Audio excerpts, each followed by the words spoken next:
dia, povo abençoado de Jesus. Vamos para mais um estudo então, né? Livro do profeta Isaías, capítulo 16 ao capítulo 18. No meio da profecia sobre a destruição de Moabe, ele tem algo para falar sobre o futuro, sobre o anticristo, sobre o reinado messiânico de Cristo. E ele diz: quando o homem violento tiver fim e o opressor deixar a terra, a destruição for desfeita, então se levantará um tabernáculo. A palavra tabernáculo é Mishkan, morada, lugar de habitação de Davi. Um trono se firmará em benignidade. Ele está falando do descendente de Davi, Jesus de Nazaré, que o trono vai se firmar com benignidade quando o opressor deixar a terra, ou seja, quando o anticristo for destruído, um trono se firmará, o milênio será implantado na terra, e ele fará justiça e julgará. E agora ele fala a sentença contra Damasco e contra Efraim. Lembrando que Damasco, capital da Síria, país Síria, não confundir com o Império Assírio, junta com Efraim. Efraim é o cabeça das 10 tribos do norte, casa de Israel, capital Samaria. E agora é profetizada a destruição dos dois. Eles se levantam contra Judá. Ele fala que naqueles dias o homem então olhará para o seu Criador, não olharão mais para os seus ídolos e nem para os seus postes ídolos. Lembrando que a capital é Samaria, capital do reino do norte, casa de Israel ou Efraim, eram altamente idólatras. Jeroboão, o primeiro rei, quando a divisão do reino aconteceu, colocou um bezerro de ouro em Betel e o outro em Dan. E ali começaram o culto idólatra, e por aí foi a contaminação do qual nenhum rei do reino do norte ou da casa de Israel serviu. Todos eles foram pagãos, idólatras, contaminaram o povo com as suas feitiçarias. Por isso Deus sentencia a casa de Israel, ou as 10 tribos do norte, para a destruição, tanto quanto o aliado deles, o país Síria e a sua capital Damasco. E eles não olharão para os altares que eles criaram, nem para os seus postes ídolos, e nem queimarão mais incenso. Lembrando que o queimar incenso são orações feitas àquelas entidades. Depois você lê Apocalipse, capítulo 5, e os incensos aí, no caso, são as orações para os demônios, para os ídolos, para os postes ídolos. Ele fala que virá assolação, porque eles esqueceram do Senhor, o Deus, o Criador, aquele que dá todas as coisas. Esqueceram do Deus da sua salvação e da rocha da sua fortaleza. E é interessante que Jesus várias vezes é chamado de rocha. Leia Atos capítulo 4, verso 11. Leia Mateus 6, 24 a 26, fala sobre a casa edificada sobre a rocha. Leia 1 Pedro capítulo 2, verso 4. Que ele é a rocha, ele é o cabeça. A palavra rocha no hebraico, cabeça, sustentáculo, líder.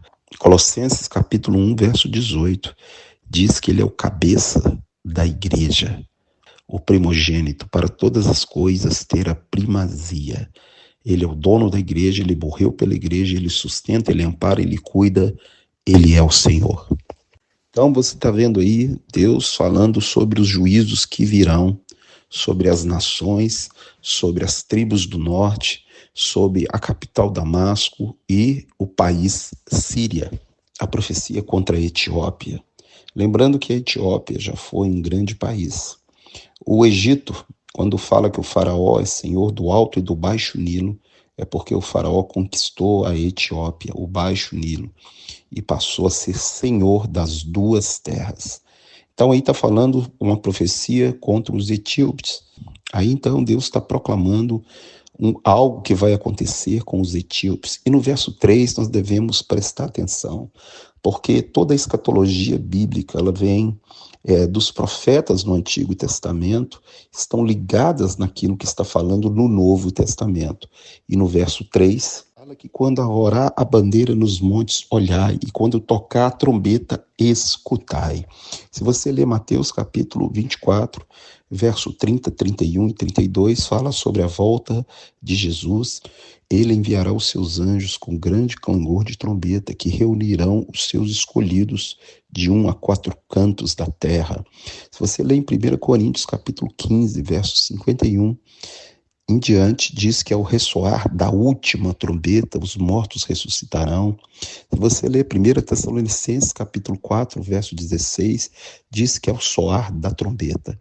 Então a gente vê aí no livro de Isaías, na profecia contra a Etiópia, ele mandando você prestar atenção na bandeira e na trombeta. E é interessante que um dos nomes de Deus é o Senhor, é a nossa bandeira. Glória a Deus. Então, quando a bandeira levantar no monte, em Zacarias capítulo 14, verso 4, diz que Jesus colocará os pés do Monte das Oliveiras na sua volta, e aquele monte fenderá pelo meio.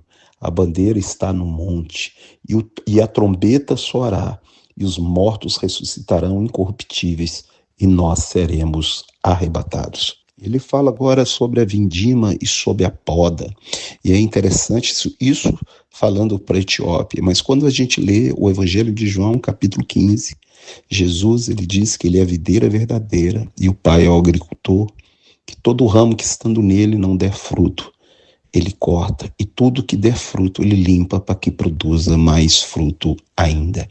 É interessante que há duas plantas que representam dois povos. A figueira representa Judá, a videira representa a igreja. Então, quando a gente vê Deus falando sobre a videira, nós temos que lembrar que nós devemos dar fruto, porque ele vai limpar e depois ele vai fazer a sua grande colheita. É interessante que Jesus sempre usava as coisas da época, sempre ele usava aquilo que as pessoas conheciam para ensinar sobre o reino de Deus, sobre a sua volta, sobre a separação dos salvos e dos não salvos, daqueles que hão de herdar o reino de Deus e daqueles que serão lançados no fogo eterno. Aquele, então, que não tiver na videira e não der fruto, ele corta e lança no fogo. Devemos, então, produzir frutos dignos de arrependimento. Nesses 3 capítulos, então, 16, 17 e 18, o profeta Isaías fala sobre o juízo que virá sobre as nações.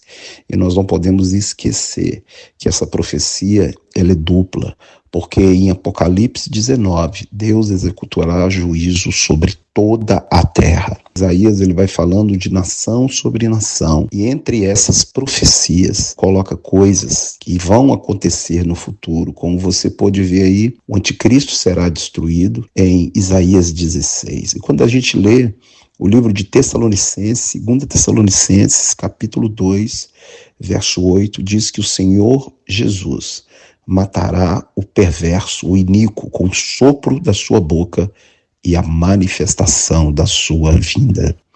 Devemos ler esse livro com a visão escatológica, com a visão histórica, com a visão geográfica, com a visão espiritual, com a visão cultural, para podermos entender toda a Escritura. Que o Senhor te abençoe e te guarde. Que o Senhor faça resplandecer o seu rosto sobre ti e tenha misericórdia de ti. Que o Senhor sobre ti levante o seu rosto e te dê a paz. Tenha um excelente dia, em nome de Jesus, em nome de Jesus.